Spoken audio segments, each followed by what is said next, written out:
This block is called Jacob's Ladder. It's an old-fashioned block and it finishes at 12 inches. Here is the diagram, and there are only two patches in here. Patch A is the small square and patch B is the half square triangle pieces. And we're just going to make 4 patch blocks and half square triangles for this. Here's a close-up of a quilt. I did this video I think a year or so ago, and this block is the same block, only it's 9 inches. There will be a link in the description below the video to take a look at this quilt. You can see the link up at the upper right hand corner right now to go take you to that video. It has some downloadable instructions for you too. So let's take a look at the patches. The first patch A is a 2-inch finished square. We'll cut 2.5-inch squares.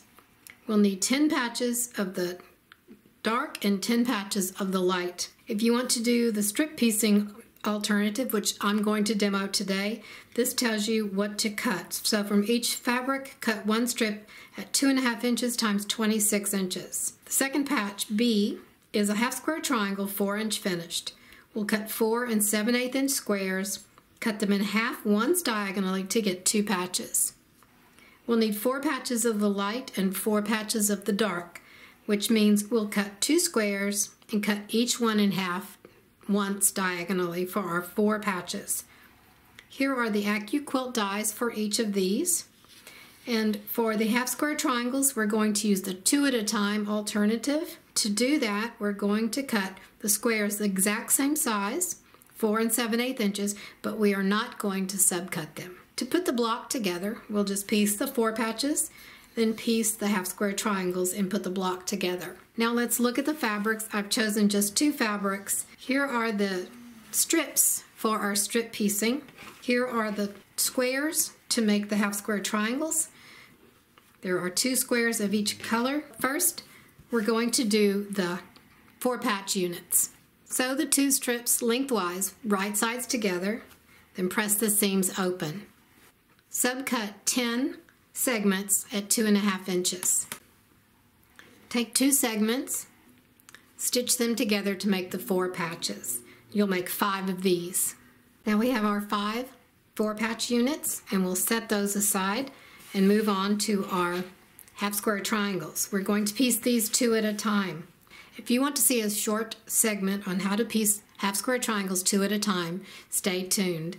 If you are not interested, then skip ahead and we'll finish the block. We're going to mark a diagonal line on the back of the light fabric.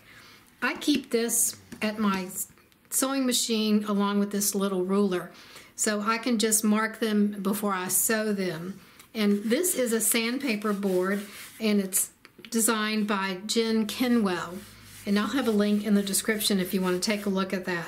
But these do not move around. Sometimes on the cutting mat they'll move around.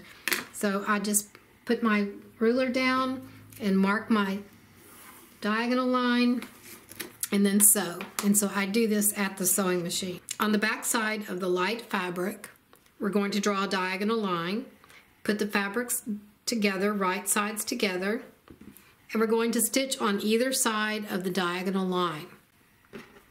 Here is the diagonal line drawn, and then the stitching on both sides. Now we cut this in half along the diagonal line. Then we have our 2 half square triangles. Press the seams open and cut off the nubs. We have our 5 4-patch units done and our 4 half square triangle units done. Now we'll just follow the diagram and put this block together. And